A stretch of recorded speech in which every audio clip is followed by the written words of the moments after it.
Hello, I'm Miss Jennifer, and I'm usually at the Tippecanoe Branch Library, but today I'm coming to you from my house to present this First Chapter Friday Middle Grade Edition with Jason Reynolds' Look Both Ways. At the Milwaukee Public Library, we celebrate diversity.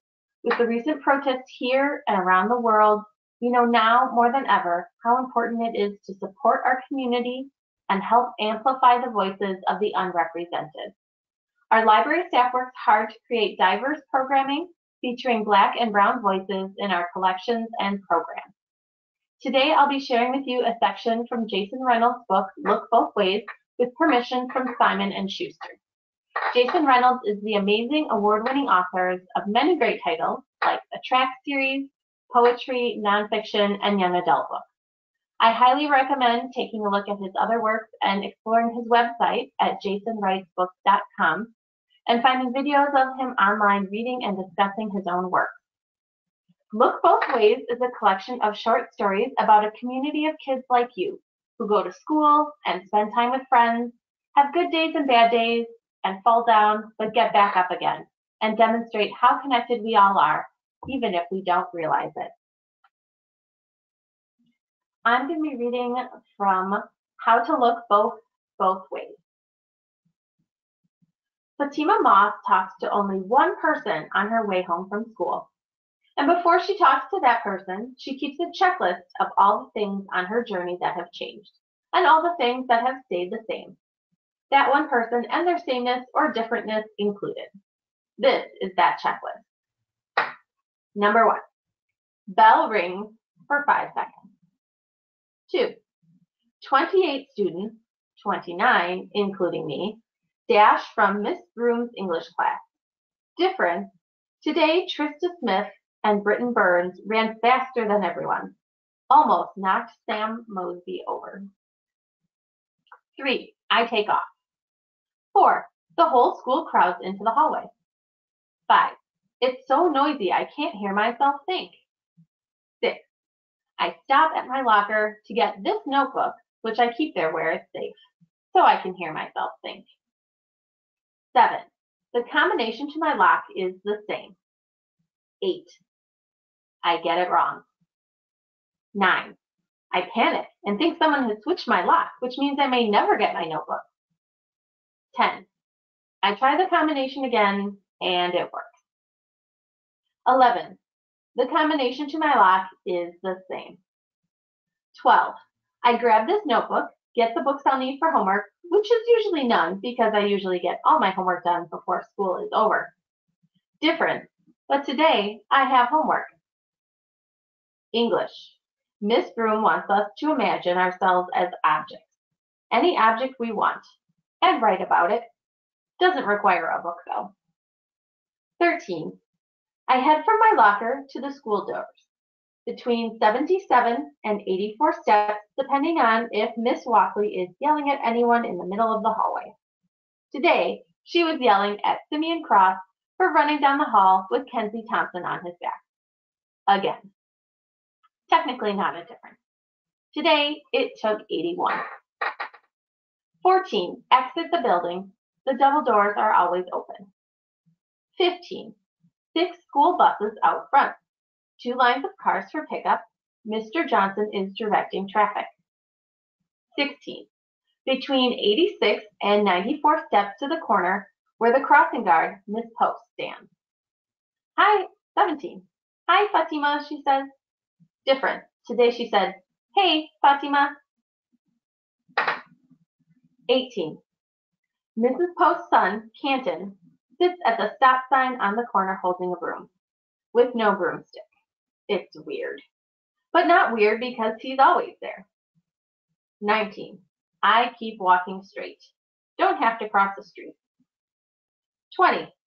I count the signs, already one stop sign, hydrants and major cracks in the sidewalk. Not all the cracks. That would be too hard. Too many. But the big ones. 21. Don't walk too fast. Have to take note of all the houses too, how they look. 22. They all look the same. They all look like they're made of graham crackers. They look like the houses I drew when I was like 6. box with a triangle on top, except bigger. They all have big windows. I think they all have beige carpet inside, and a front room no one sits in. 23. I know there are 19 of these houses from the crossing guard's corner to my house.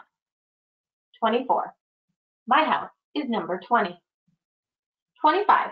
My house looks exactly the same as the others. It also has beige carpet inside and a front room no one sits in. 26. Because of that, I don't really have to pay too much attention to the houses. I can just count the signs. 27. School crossing is the first sign. A picture of an adult and a child, I think. Weird because kids cross by themselves. 28. Look both ways. 29. One-way sign, right at the beginning, always there. I still look both ways. 30. The speed limit is 15. There's a sign that says so. 31. There are 4 stop signs, one at the end of each block. 32. There are 5 houses on each block. I don't know any of the people who live in any of them. That's the same. 33. I wonder if any of them see me walk past every day with this notebook. If they count me and say, same. 34. I wonder if all the houses are empty like mine. People have to work to pay bills. Graham cracker houses cost a lot of money, I think. So does green grass and bushes and people who cut that grass and trim those bushes. Difference. There's a chunk of roses snatched out of house number 8's rose bush. Doesn't look like a mistake either. 35. I've been counting cracks. I've learned to look up and down at the same time. Look both ways. 36. By the time I reach house number 8, I have stepped over only 6 cracks in the sidewalk. 6 big cracks. Big enough that if you don't know they're there, you will trip. 37. I meet Benny at the same place I meet her every day. The same place I met her months ago, doing what she does every day and was doing months ago. Singing. Benny Austin sings old songs like they're new songs. She also does old dances like they're new dances, wears old clothes like they're new clothes. Fatima met her on her first date as a walker. Fatima's mother and father had given her strict instructions on what to do and which way to go. Easy instructions to follow because Fatima only had to go straight. One way down the Portal Avenue. No stopping, no talking. Eyes up, looking both ways. Eyes up, which is why Fatima tripped on one of the 6 big cracks where the sidewalk split. A lightning bolt of a separation. One part lifted just enough to be annoying and dangerous. Fatima stubbed her toe, then went flying, but only after a few stumbles and bumbles and stumble bumbles, like her mind was trying to convince her body to stay grounded, but her body wouldn't be held down, wanted to leap, wanted to catch air. Her body won. She took flight, but only for a second. Then she took fall. Fatima crashed onto the sidewalk, the skin on her knees scraping off into stinging red quarters. It was the kind of fall that requires a person to lie still for a moment, let the experience wash over them like a wave of boiling water. So Fatima lay there for maybe 6 seconds, which were 5 seconds too many because a bus had pulled up and had stopped at the stop sign. And as Fatima heard the clacking sound of the windows on the bus lowering, clack, clack, clack, clack, clack, Fatima knew that 15 miles an hour would be much slower than she thought it would be. That was more like 5 miles an hour. No miles an hour. Whoa! A boy from the bus yelled. This was followed by a long series of other cornball zingers involving eating it, biting it, and dive after 5, even though it was just past 3 in the afternoon. Pay attention or you'll lose your life, one kid yelled. All Fatima remembered about that kid was his lip, that the he put on lose made it sound like loose, and the spit that flew from his mouth, big enough for Fatima to see it. But it was the kid behind him who caught her attention even more. A boy who sat in his seat with the window up.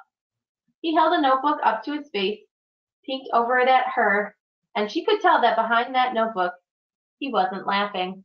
Not at all. By the time the bus passed her, Fatima had started to get up.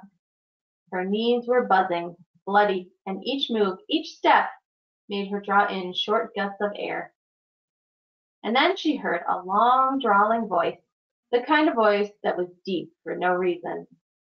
The voice was singing in a tone that most would consider singing.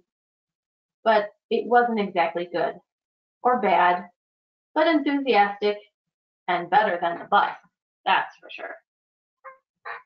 If you want to read more of Fatima's story or about the boy in the window with the notebook, or those kids in Miss Broom's English class, you can pick up a copy of Look Both Ways with our curbside services at some locations, or get an electronic version on the Libby app.